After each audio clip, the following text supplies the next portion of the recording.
Hello, everyone. My name is Aaron. This is my co-host Trevor, and welcome to The Queerest Podcast, where we talk about all things queer.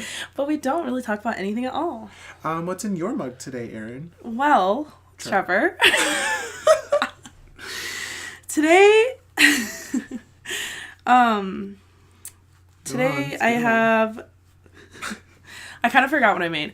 I have tea here, and it is red tea, which is my favorite tea, and we used to have it at this Chinese restaurant that me and my mom used to always go to Oolong? together. Is it oolong? No, I don't think so. It's called... I think it's called the Double Dragon. Oh. Yeah, it's like Americanized Chinese food, but it's so... Oh, I meant is the tea called oolong tea? Oh! No, it's called red... It's just red tea, but I don't know if there's like a name for that. Okay. What is in your mug today?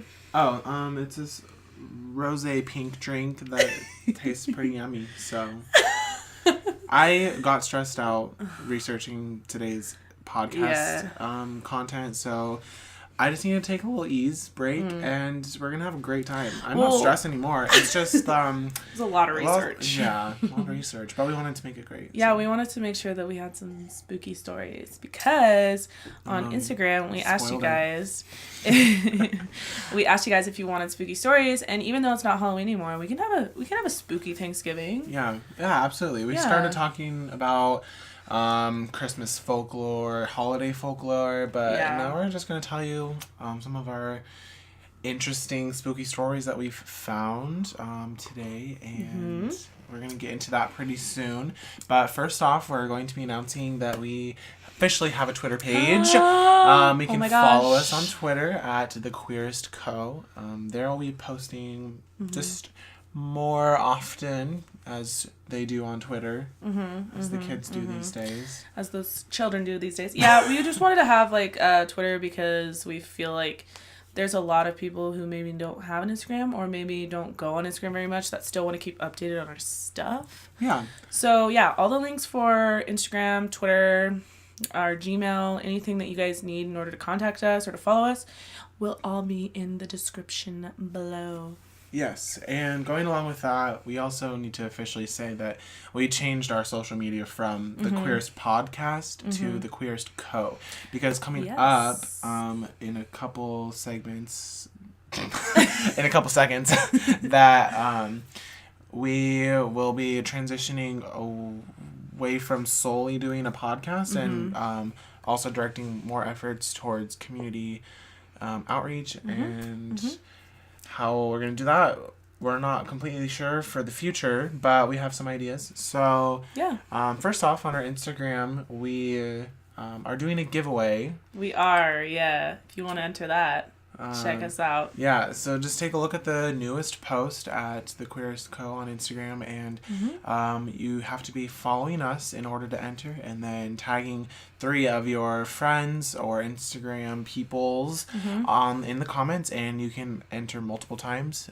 We hope that you like what we are giving away, but in light of the holiday spirit, we figured this would be a great time to give away to you guys and to show our thanks for your support for our podcast. Yeah, and the giveaways are, we got stuff that like anybody could enter to win, so don't be like, oh, I'm a 40-year-old dude, I don't think I'll like anything. Or you're a white or cis dude. I'm a 10-year-old, I don't know if I'll like anything. Everything that we have is like pretty good, and not only that, but it's for free, so like you can get it and maybe you can use it to gift to somebody who will like it. You know what I mean? All of it's free, so you're not losing anything by entering to win. Yeah, all of the goods are actually secondhand, but they're all new goods and or slightly used. So they're all in great condition, and we also, when doing this giveaway, wanted to keep sustainability in mind by giving you something that was thrifted and previously loved by someone else, but is still in great quality and can still bring joy to your home or space or office or whatever that may be. So go ahead and check that out. Anyways, that's enough self-promotion. So on to our next project idea that we're going to be introducing exclusively on this podcast first. You heard it here, folks.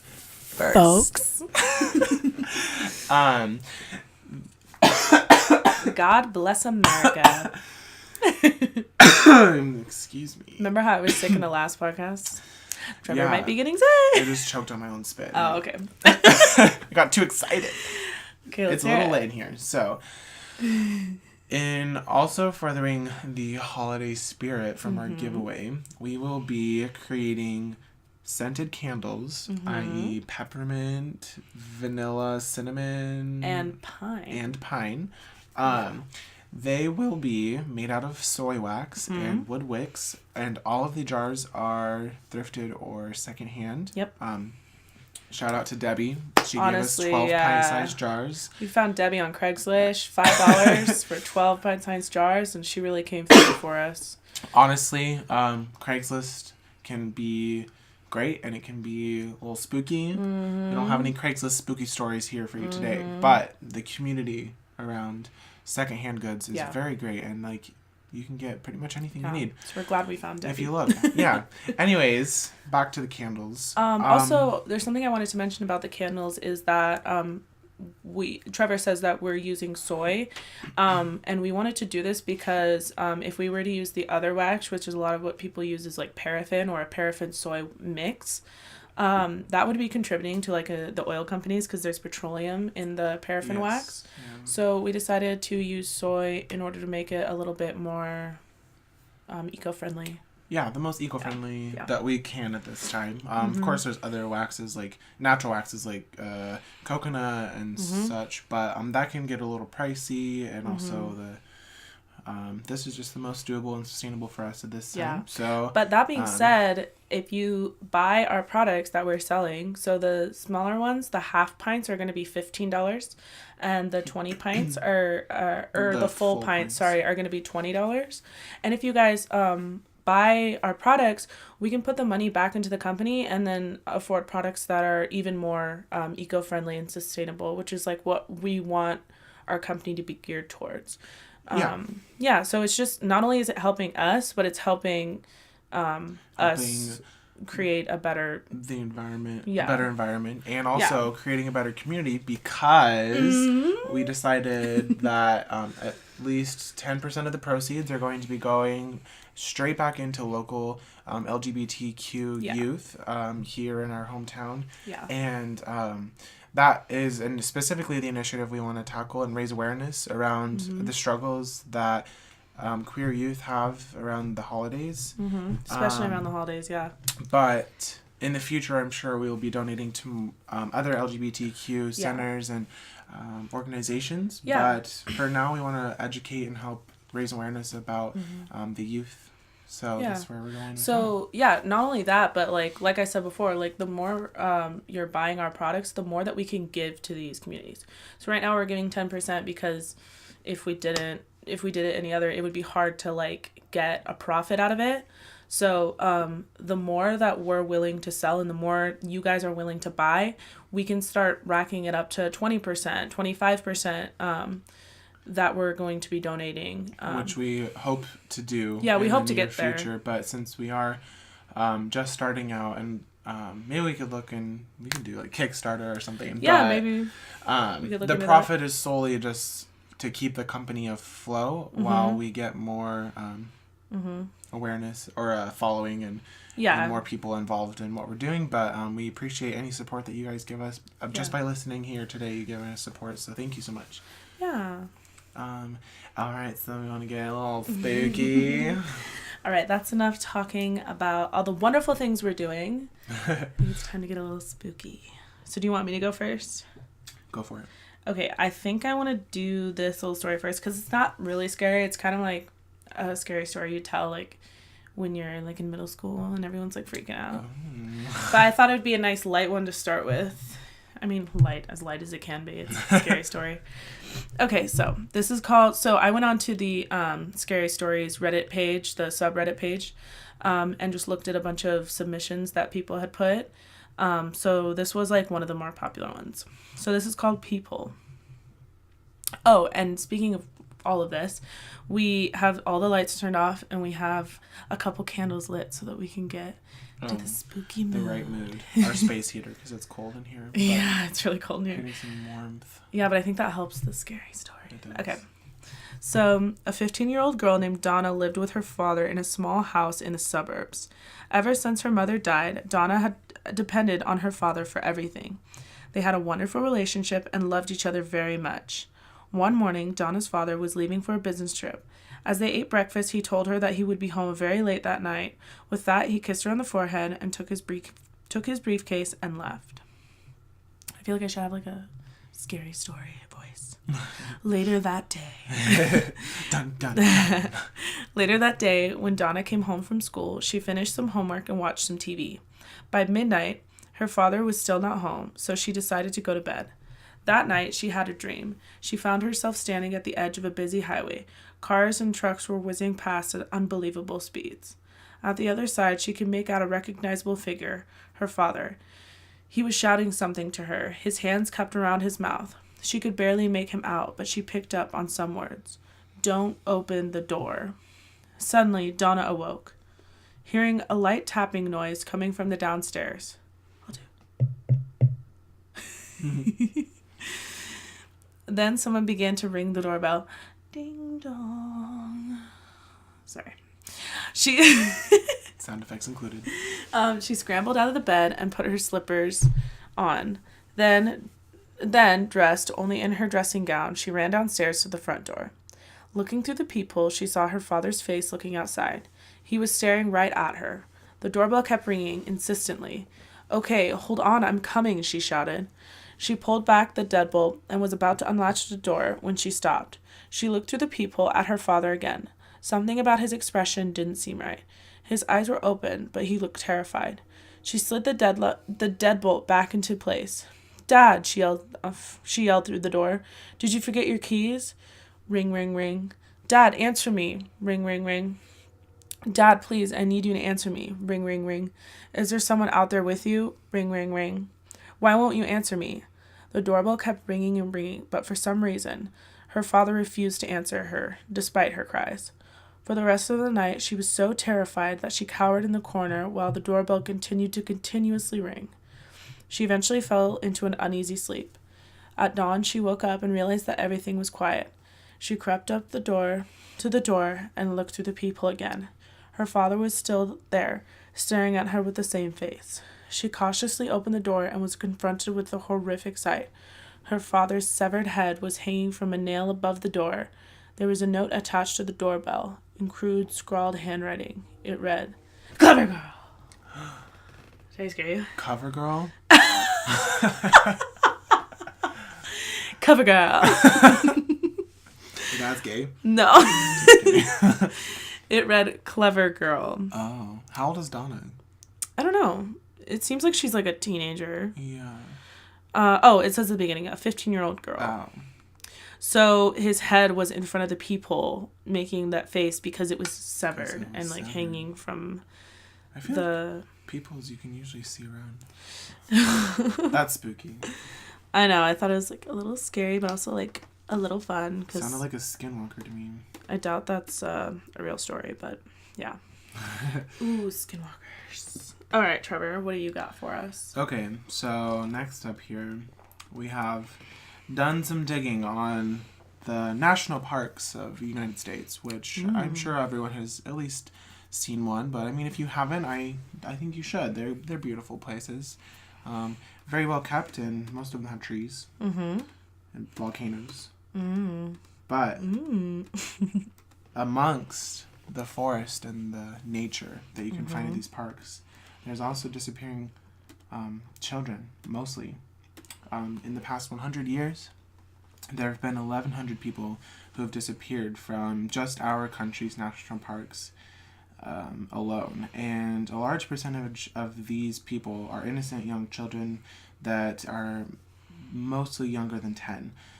And this article that I'm reading this from is going to pop in some commentary, so I'm just going to read it as is.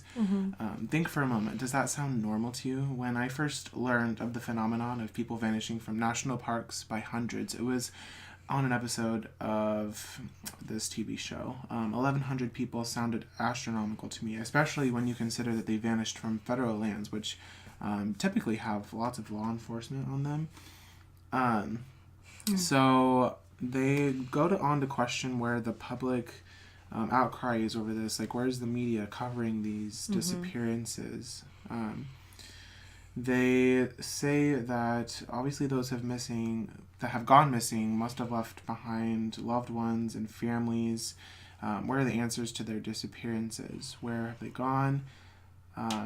So perhaps my own red flags would not be going up if the disappearances weren't on federal land and our own government didn't have a history of experimenting on unwilling citizens, but they do. So to help me wrap my head around how unnatural 1,100 disappearances is, I compared the disappearances to the only thing I could think of that relates to missing persons, the Amber Alert system.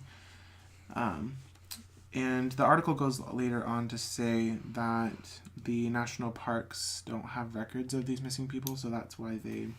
See, I find this a lot more terrifying because, like, this is, like, actually happening.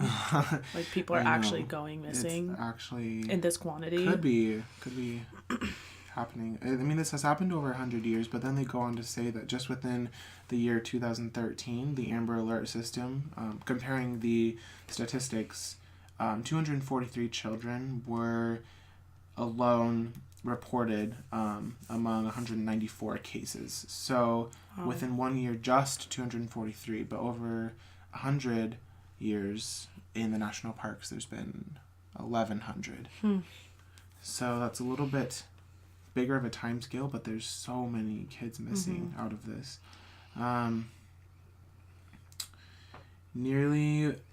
It goes on to say 90% of the alerts were distributed via cell phones and social media. But only 20% did the alerts play a role in the recovery of a child.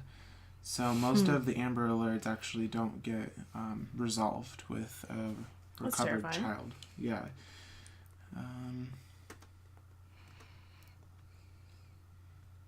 So upon learning the statistics about the Amber Alert system, 1,100 missing persons starts to sound a bit high. In the first video, which I didn't watch, but we can get a brief introduction to the phenomenon about arguably from the foremost expert, which is a former police officer, an author named David Paulides, who has dedicated his life to working on this mystery and has written books. And he's actually according to this article, he actually has a lot of high following and publishing rate. So, because this goes later on to say that Paulides went to the national parks to request information and records about these missing children, but they wanted him to pay millions of dollars in order to get the records and to publish them, because he wasn't necessarily a renowned published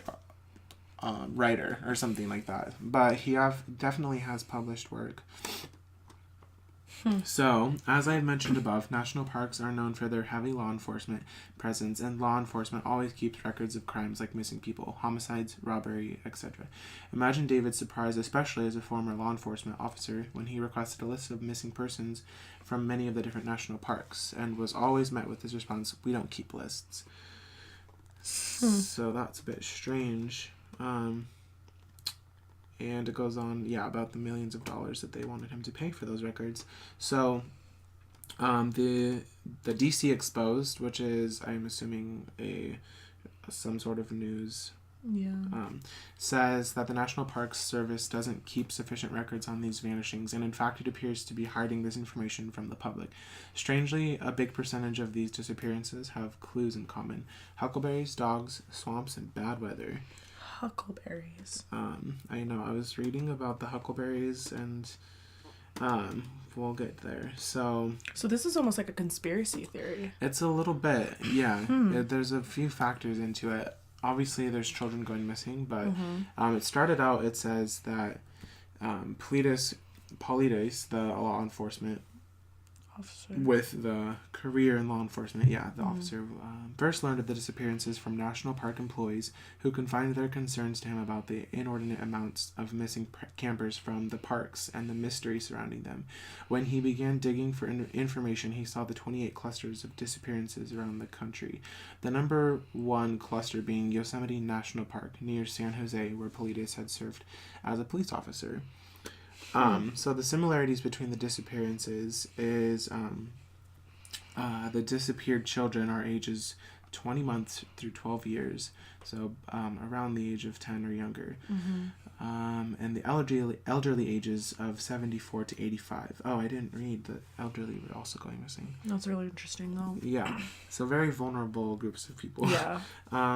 Not one person had a firearm, and not one person carrying a firearm has disappeared. Typically, a search is initiated and run for about 10 days and then dropped.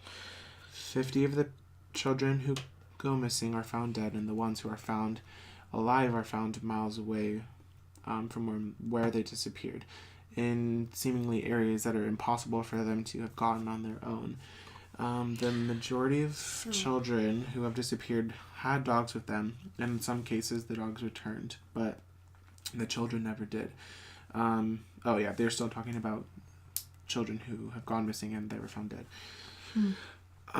Children found alive won't talk about their experience or say that they don't remember what happened to them. I've noticed that being like a trend, like when you hear about stories, because like I'm really into like missing persons accounts. Yeah. Like reading about them and stuff like that. But it's really true that you hear that they're found in very unusual spots. Or that when they do return, they're like, I don't know. Yeah, like they don't have any really recollection of it. So aside from running a fever and being slightly traumatized, wearing bright colors, color clothing, and not having any shoes and no scratches on their feet, they don't have any recollection of what happened to them. With up to 40 to 45 cases, Yosemite National Park has the largest cluster of vanishings, and oddly enough, in most areas where the disappearances have occurred, huckleberries were also found in great abundance. They have named a couple places like Twin Devil Lake and Devil's Punch Bowl as people have disappeared there. It says that in 95% of the cases, bad weather has, strangely enough, followed the disappearance and washed out footprints or any other evidence that might have led to further investigation, but like finding them.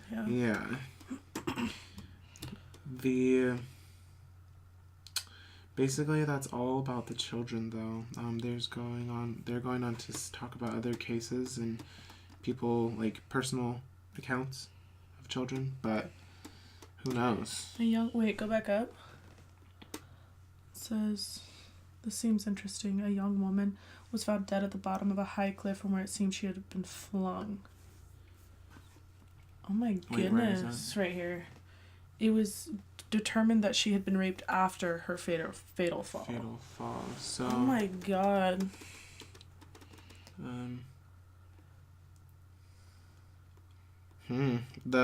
This one's interesting too. One of the strangest finds by rangers was a missing man who was found leaning against a log, his pants around his ankles. The only parts left of him were parts of his tibia in his right pant leg and the part of his skull and his scapula bones in 1 inch by 1 inch pieces. What in the world? Young girls also disappear in the national parks. In Yosemite in 1981, a 14-year-old girl was backpacking on horseback with her parents and a group of people up to 9,200 feet to Sunrise High Sierra Camp. When they stopped to rest, the girl asked if she could go with a 70-year-old man on the trip 50 feet away to take some photos. The old man sat down on a log, and the girl who went to the edge of an elevation to take a photo of a lake down below. She walked down the hill and never came back. The FBI agent told Paulides he would never get the information on this case, that it was none of his business. Oh my goodness. See, I think the parts of like it being pretty much a mystery is what messes with me, because it could be anything. Yeah, it's always very intriguing. Like, do the national park officers, do they not have any, or whoever runs there? Yeah, do they not have any like protocol on what they need to do in order to? I mean, I'm sure they do, but with that many people missing, it just seems like there's a bit of a discrepancy within the protocol. Yeah. Because like, even if it is like the most like, oh, they probably got mauled or something. Even that's terrifying. Like, even if it's something that could have actually happened and that's the most reasonable explanation, that's still terrifying. It is. Like, I was reading a story on the subreddit about a guy who's getting stalked by a cougar and his experience with that happening to him. That's terrifying. Yeah. Do you imagine, like, walking and then turning around and seeing a cougar 15 feet behind you? That's crazy. Because they've been stalking you? Like, was he wearing bright clothing? I don't know. I was just skimming it, but... Because this says that 12 other people have disappeared in the same area that the FBI agent... Oh, there's information you don't know, but... monitoring those cases allegedly committed suicide. The phenomena is not listed in the U.S., either in the Philippines. Many have people disappeared, most never returning. When visitors go there, they are told that they must not wear colorful clothing into the jungle. The bright colors seem to attract whatever it is that takes the people. This clue is similar to the American children who have disappeared wearing bright clothing. That seems to me like it sounds like an animal thing, because obviously if you're camouflaged, it's going to be harder for an animal to spot you out from like a long distance away. Yeah. And red is like a little bit more of an aggressive color, I think. Yeah. But I mean, who knows? I'm not a scientist. That's really interesting though. Yeah, who knows? There's all those like little snippets, and we're gonna leave the links to some of these things that we found in the description below if you guys want to like read through all of them. The site that Trevor has up right now has a lot of like mini stories on them about different people. Yeah, absolutely. So now what's your next story that you have? Well, because you kind of went on a little bit more of like a foresty type scary story, I decided to do one of my skinwalker stories that I found, which obviously you guys know, like, well, I mean, you guys might not all know, but Jenna and Julian do a podcast on YouTube about random stuff similar to what we do, but what they did was talk about skinwalkers, which is like folklore, and I'm pretty sure it's Native American folklore, if I'm correct. It is. Yeah, so I kind of went on a little rabbit trail of skinwalker stories. They're so interesting. They're terrifying. Could you imagine? Maybe that's what's happening to these people. Maybe skinwalkers. I think skinwalkers are the link to everything. Link to everything. Disappearing people. I don't know. Yeah, dude, it's terrifying. Okay, so this one is called Transformed in Front of Me. My boyfriend and I were driving home after a date. I don't remember exactly where we were, but by this time, I don't exactly remember where we were, but this time was maybe a year ago. We were driving along a back road, no streetlight, just one-lane road with a cornfield to the left and tall grass to the right. It was late and it was completely pitch black dark outside, and we could only see as far as our headlights would let us. My boyfriend was driving, and I was in the front passenger seat on my phone. He was singing along to the radio when all of a sudden, he stops. I looked at him, and his eyes go huge. He slams on the brake. I drop my phone, and I slam my hand on the dashboard to brace myself, hurting my wrist. I yelped and clutched my wrist, but when I looked up, my throbbing wrist left my mind, and fear replaced the pain. We did not brake to a complete stop, so we were still at least rolling a little bit. A coyote had stepped out of the grass onto the right and was walking right in front of our truck. A coyote, yeah. Oh. Now, I've gone to university to study wildlife, so I know my stuff. This coyote was wrong. It sent chills up my back. It was large, almost wolf-sized, but obviously a coyote. Identified, but its coloration and features. I think that what they're trying to say is she could identify that it was a coyote, but the coloration and features were off. The strange thing was that it was stiff. At first, I thought the animal was injured, but after a second, I realized that it almost looked like its skin was tight and it couldn't move as well. Ew, I don't like that at all. Like someone who was wearing a coat that was too small for them. The legs were strangely long and lanky and seemed almost to glide with small shudders in each step. As it crossed our truck, it stopped and turned its head to look at us. Its eyes were empty and almost human-like. It stared at us for what seemed like hours, but really, it was just seconds. It continued to the cornfield on the other side of the road. Right before it walked into the field, it stopped. Then in a flash, it ran into the field. Now, I wouldn't have thought anything of the encounter until what happened next. From the same spot, the coyote walked in. A split second later, a human walked out. At that point, my boyfriend floored it, just screaming, "What was that?" It took 10 minutes of screaming at him for my boyfriend to tell me, and all he said was Skinwalker. Ew. Isn't that disgusting? I think, isn't the folklore behind Skinwalkers that they're typically on Native American reservations? I don't know. Or land, or... I've heard something similar to that. But I do think that has something to do with it. Yeah. But if you think about it, if you're talking about, like, national parks, wouldn't that be considered, like, Native American land? Or somehow it's preserved to, like, what it was before. Yeah. The colonial America. Just saying. Illuminati confirmed. Dun, dun, dun. Do you have one more short one, or? I have a couple that I do want to tell this Peeping Tom story because I find it terrifying because this is a true story. Do you want me to do another one, or are you wanting to? Yeah, go.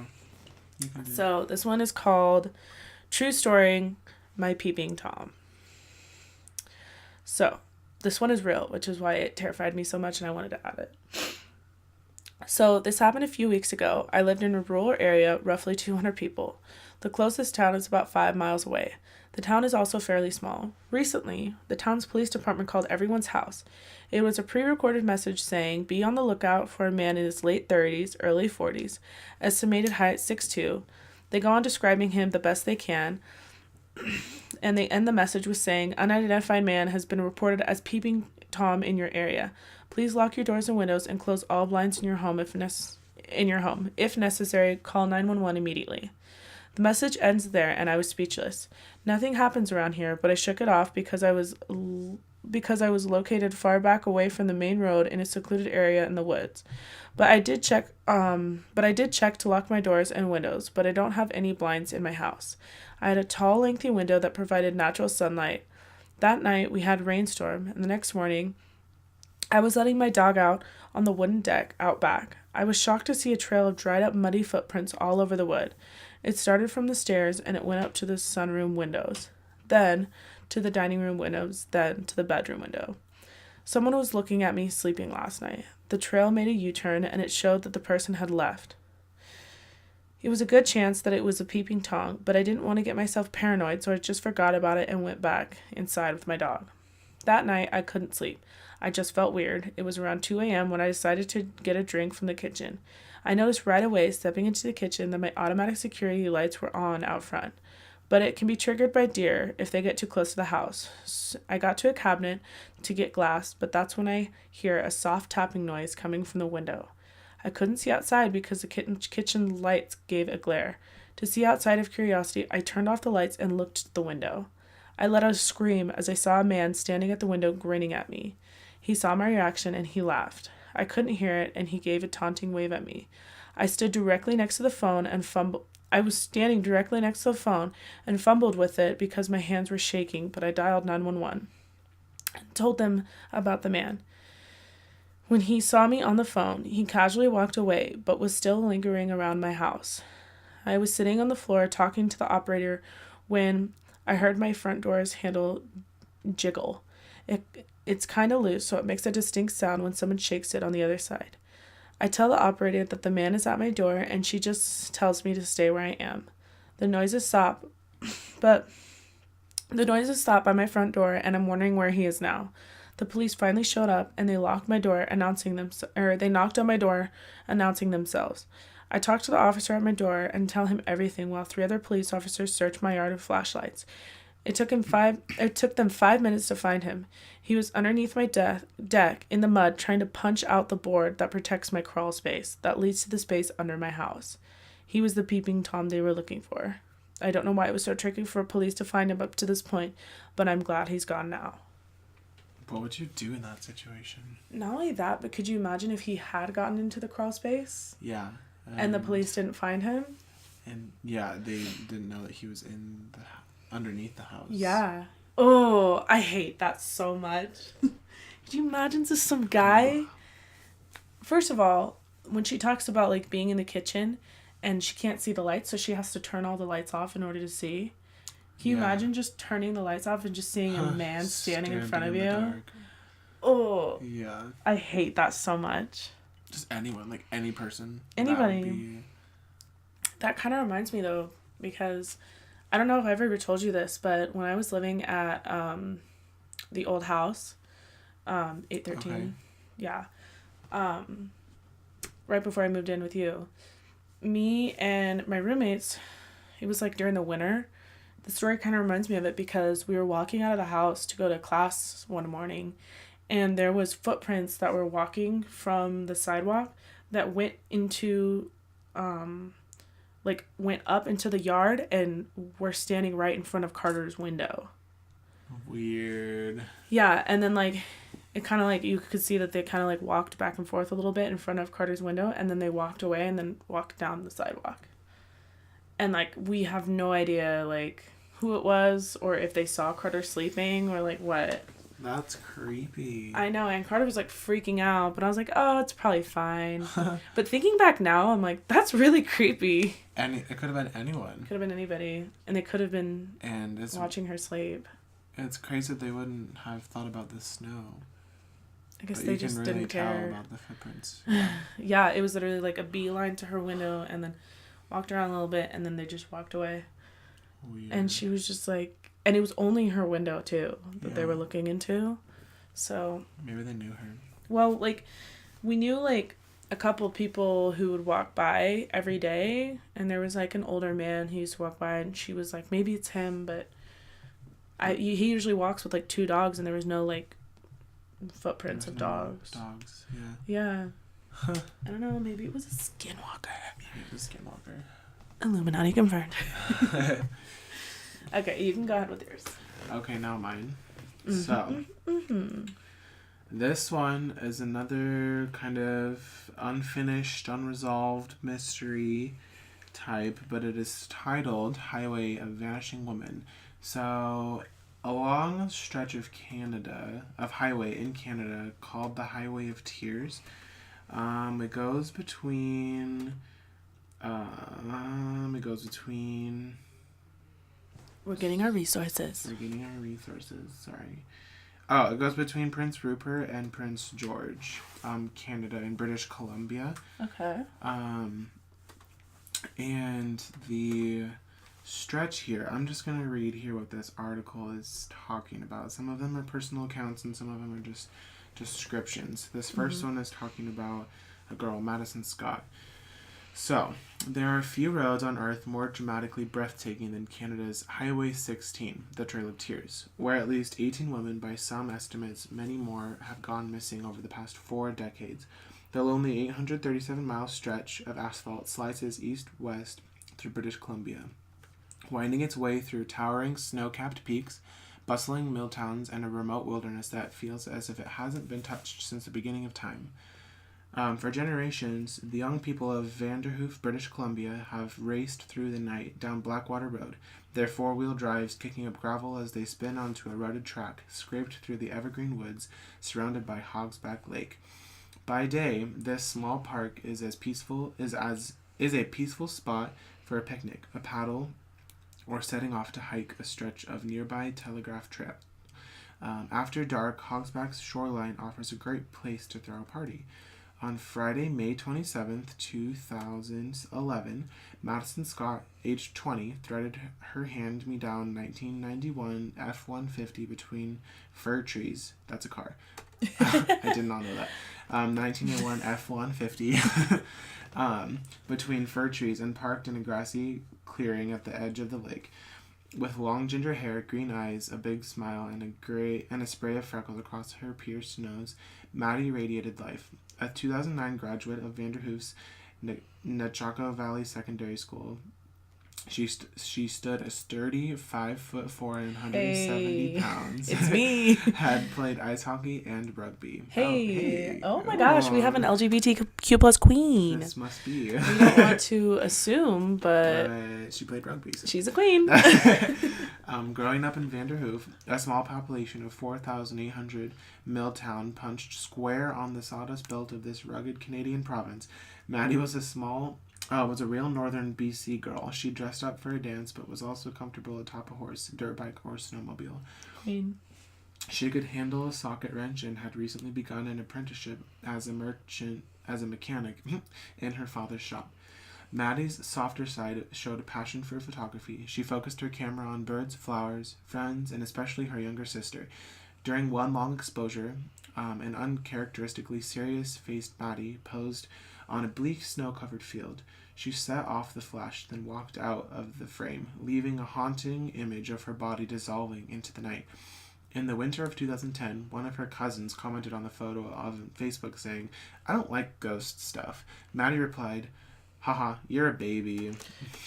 I like her, and I really hope she doesn't die. Yeah. I feel like she probably gonna die. I'm gonna wait to find out. Oh no. The day Maddie drove to Hogsback Lake, a windy front had blown itself out by nearly morning, but it remained unseasonably cool and overcast, never breaking 50 degrees. 50 degrees Celsius or Fahrenheit? We'll never know. Illuminati confirmed. No. The forecast called for it to drop into the low 40s that night. Still, Maddie planned on camping at the lake with one of her girlfriends after the party. She climbed down from her truck and stacked out her two-tone blue nylon tent.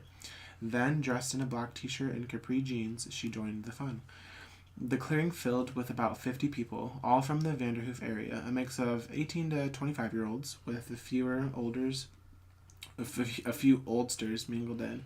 Oldsters. I love that. No one who attended wanted to publicly say what went on, party-wise. In general, folks say that it was what happens when young people gather in the woods at night. The same thing their parents had done when they, too, hung out at Hogsback Lake decades before. The party rolled deep into the morning. Maddie's girlfriend reportedly went home. We have an LGBTQ plus queen. After hurting her knee, but Maddie decided to stay and camp alone. Oh no, I really don't want her to die. The latest anyone admits to seeing her was around 3 a.m. Maddie. All the next day, Saturday, Maddie's truck and tent sat in the middle of the park's most trampled spot. On Saturday night, there was an even bigger gathering at the same clearing, with as many as 150 people partying all around Maddie's campsite. No one, though, says that they saw her.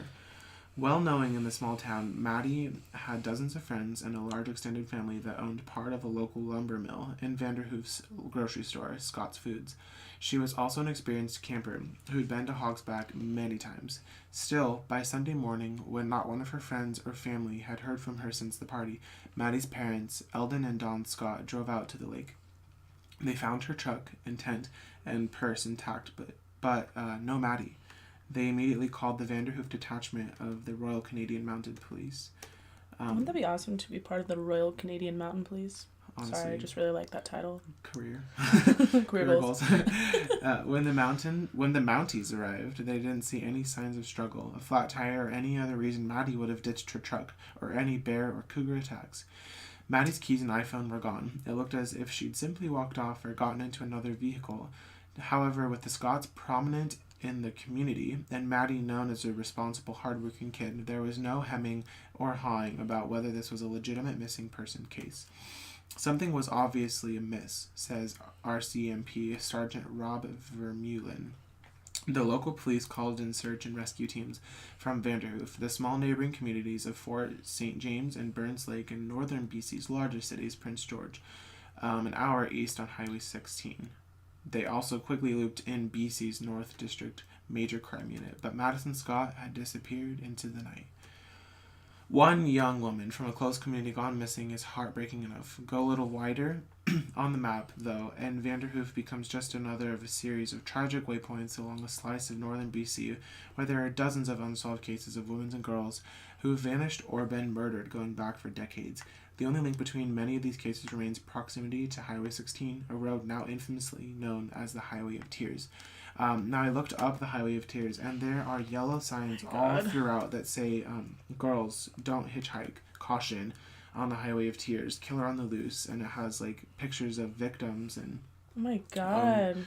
We'll definitely post, like, links to these pictures, but, Now I know that might seem a little biased that they say girls don't hitchhike. Like, yeah, boys, girls, just like nobody. Anyway, but all of the missing persons accounts within like a few miles of this highway are women or girls. So that would make sense that they said that, but who knows? Anything could happen. Anything could happen. 16's less ominous alias is the Yellowhead Highway, a 1,700-mile road from Winnipeg to Prince Rupert, named in honor of Pierre Benastai. I said that wrong. Bastanai. A blonde Metis mountain man who had blazed the route west across the Rockies in early 19th century. BC's strand of the Yellowhead is a ruggedly beautiful... I don't even know what this is. Okay. I was just talking about more highways that are similar. Oh, okay, yeah. Basically, there are a few other highways around the Highway 16 that have also had missing persons cases, but basically they just say the whole area within a few miles is the Highway of Tears. Now they've accused truck drivers and other community members as being the murderers or kidnappers or what have you, but none of them have actually been proven guilty. And the reason why they say no hitchhiking is because, one, I'm assuming that happens a lot, because they go on to explain how the communities in this area are extremely poor, and the unemployment rate is like 75 to 85% in these villages around this area. So it's not like people have cars, they can just get to one place from another. And they said that public transportation is like minimal. There's nothing that can really get people between these towns, so that's why the hitchhiking is probably being taken advantage of, and these people are going missing. Have they found these people, or are they just all missing? Do you know? As far as I can tell, they're all just missing. Ew, and I don't like that.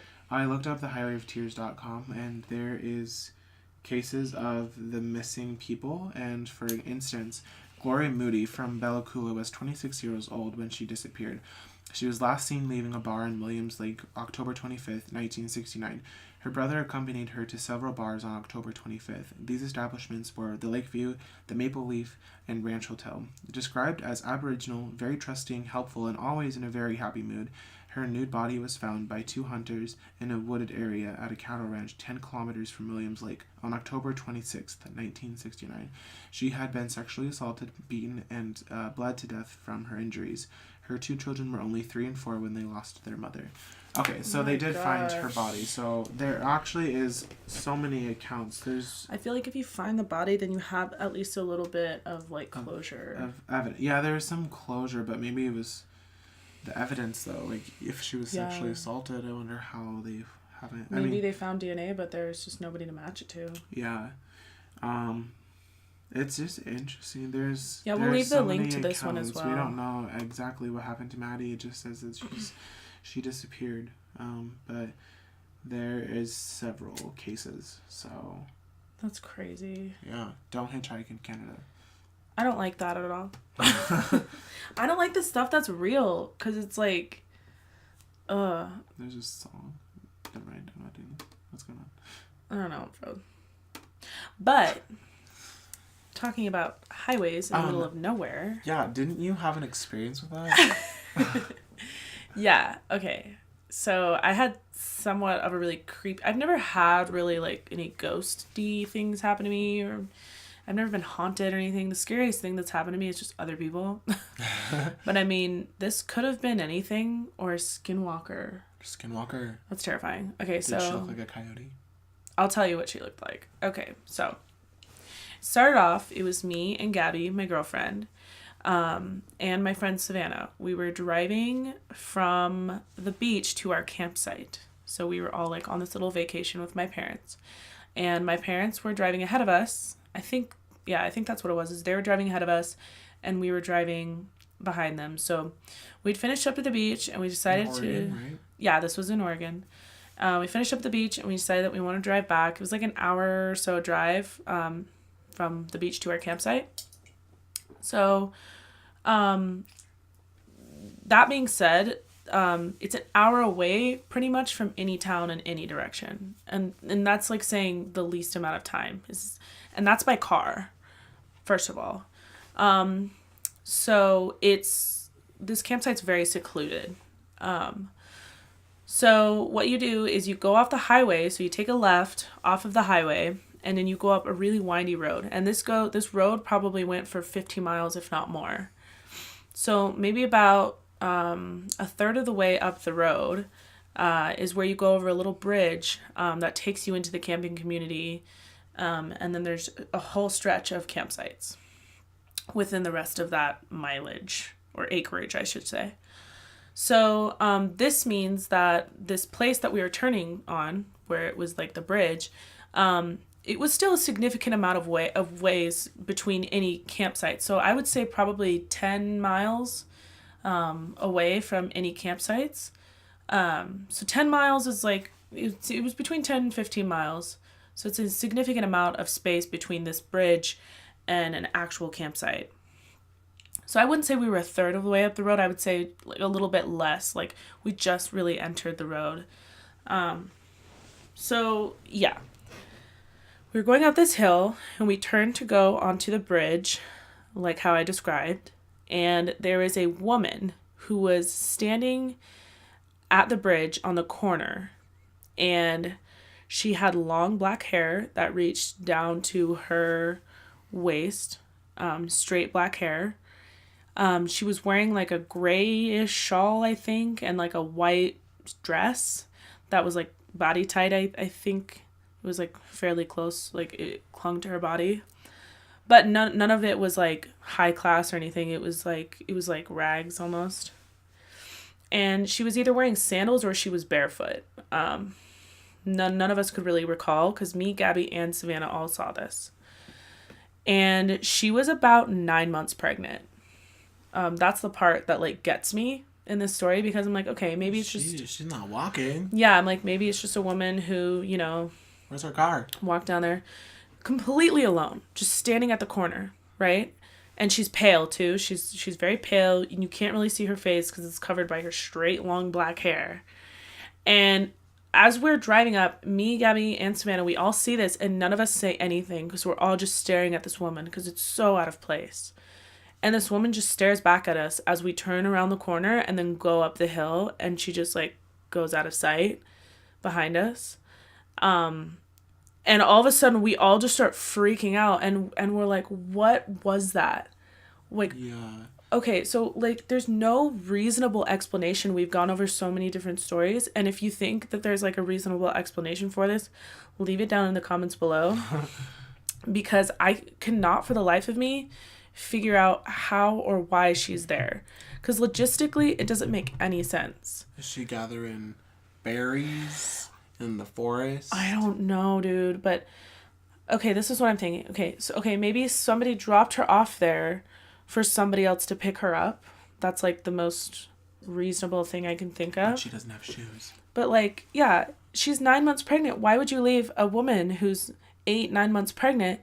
And not only that, but, like, you could tell she was pregnant. It wasn't like, oh, she might be pregnant. Like, she was a thin woman. Yeah. Like, it was thin, and then she had a belly. So, like, it was obvious that she was pregnant.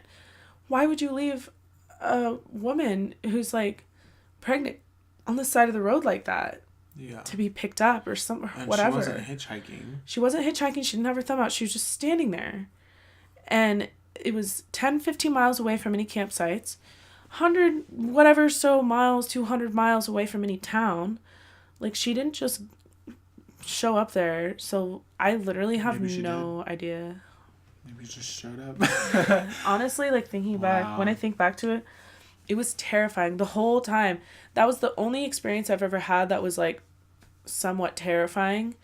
Because literally as we were driving away, Savannah just started praying, and we were just like, I don't know. That's all. And not only that, but me, her, and Gabby, we all had to sleep in a tent outside that night. Yeah. By ourselves. You're like... So, like, we see this woman who's terrifying, and then we're expected to just, like, sleep with, like, cloth in between me and anything else. Ain't no wood witch gonna get us tonight. It was terrifying, honestly. Yeah. Never again. Wow. So that was my little ghosty ghost experience. You know, all my personal accounts of scary stories are just people fucking with me, so I don't have any, like, actual scary stories. Yeah. Although I do remember, I know this is I think it's probably a dream, but I just remember very vividly. I'm driving with my grandma in her Dodge, like one of those like long Cherokee. Dodge, like I don't even know what it's called. Oh, the long Subarus? Yeah. Like the lesbian cars? Yeah, something like that. What are they called? I don't know. We're supposed to drive some type of car. We're driving across this bridge, but we're going back to her house. She lived by a lake at this time, but apparently there's a river now across this bridge where normally there's not. So I just remember turning the corner and looking to my left, and then I see in this marshy like river area that there's this car in the water, and this woman and her child are just in the car and like staring at me. And I just remember like, Grandma, why aren't you stopping? And I remember like having like negative emotions toward her. I'm like, why did you never stop? You're mad that she never stopped. Yeah, but also It could have been a dream. But I was really young. I think I was just a child. Yeah. So I think it was just a dream, but. Or maybe you were a child who saw something and the grandmother just happened to not see it. Yeah. And I mean, dementia does run in my family, so. That's terrifying. Dementia's terrifying. Yeah, it is. But I think we should laugh. On the next scary episode. Yeah. No, I think we should end on one scary story that happened to both me and Trevor. Oh, yeah. At the same time. Wait, what time is it? 6:53. Oh, okay. So. When at our old apartment, when we lived together, Yes. we were with each other and Gabby, Aaron's girlfriend, and our good friend Taylor. And our good friend Emily. Who at the time had just gotten back from traveling South America. Louisiana. No, yeah. South America. Colombia. Like Ecuador. Yeah. She was living with us to get back on her feet. And one night we were just in our smoke room, as they say. And we were all just hanging out, just having a good time, watching a little TV, smoking a little smoke. Everyone who was smoking was over the age of 21, and it's completely legal in the state of Washington. Anyways, just gonna put that out there real quick. Anyways, it was time for work. Emily had to go. Emily had to go for work, and I remember looking at my phone. Previously, like, how much longer before she had to go? Like, well, she had left at this point. Oh. That's why, that's like another creepy part of it. So we all thought, we're under the impression that she had left. And so I looked at my phone, and it said 10:41. So I was like, cool, whatever, like 10:41. Yeah. We're all hanging out. No, I didn't hear you say that, but Gabby said she did. Yeah, I looked at Gabby and I was like, I don't know why the number 1041 stands out to me, and I think it's because of like the 1041 tax.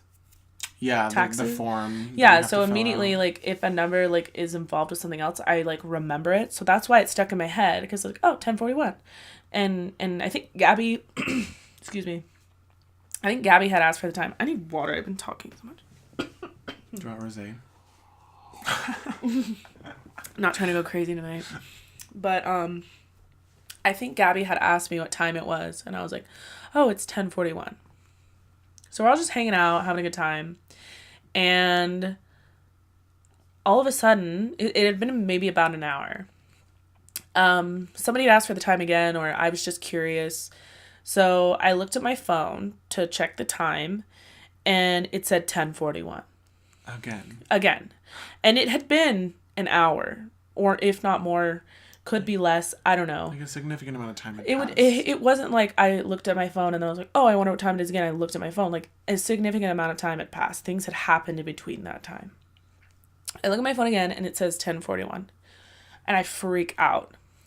Because I was like, I just looked at my phone like an hour ago and it said the same exact time. Yeah. And I showed everyone in the room, like I showed you, I showed Gabby, I showed everybody, and I was like, guys, as this was happening, Emily had come back into the room. Yeah, at this point. And she said, oh, like, I'm going to work, or like, I'm gonna leave for work. And we were all just freaking out because we were like, you already left. Like, we thought that she had already left for work. Yeah. And she was like, oh, no, like, I didn't leave. And we were like, but you said earlier that you said the same thing when you walked in the room, that you were going to leave. And she just thought we were crazy, and she had to leave anyways because she was, like, running late, I guess, or something. Well, but she had to, like, get out. She told me after this happened, I asked her, and she was like, I was just warming up my car. Yeah. But well, yeah. So even if she had done that, it would have been for an hour. Yeah. Which makes no sense at all. And at this time, it wasn't like spring forward or fall back. Like, no time changes were happening for your phone. Yeah, we looked up all the time changes that could have happened, and there was nothing that was happening. Yeah. That could have made our phones jump forward or jump backwards an hour. Yeah. So, even if Emily had warmed up her car, why would she have warmed up her car for an hour? You know what I mean? It just doesn't make any sense. Nothing adds up in it.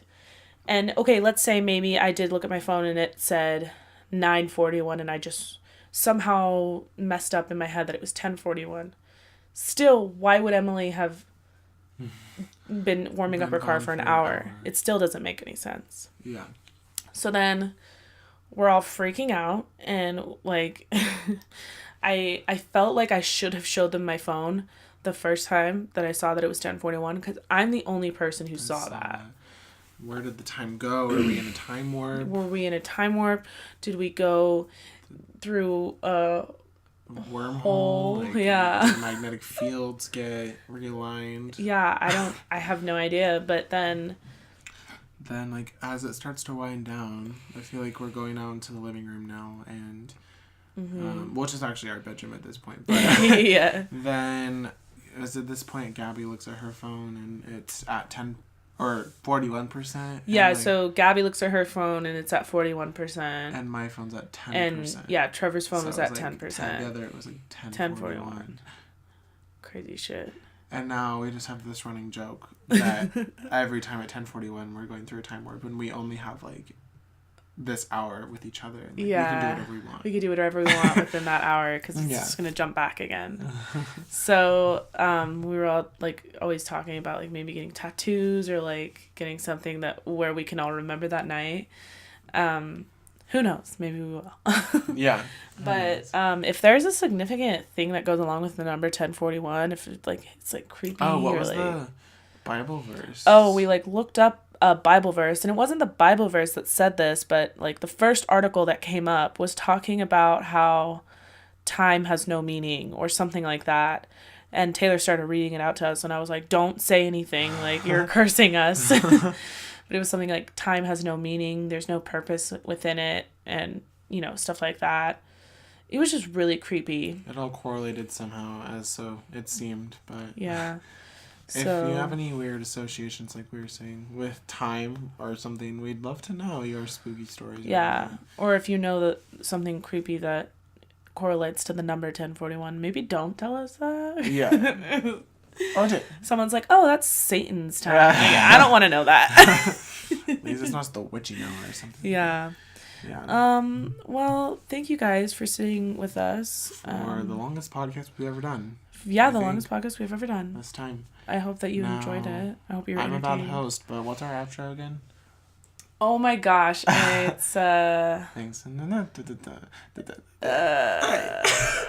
See you on the next episode, little queers. Hey. It's like, and then in the next episode. Oh my gosh, it's gonna drive me crazy.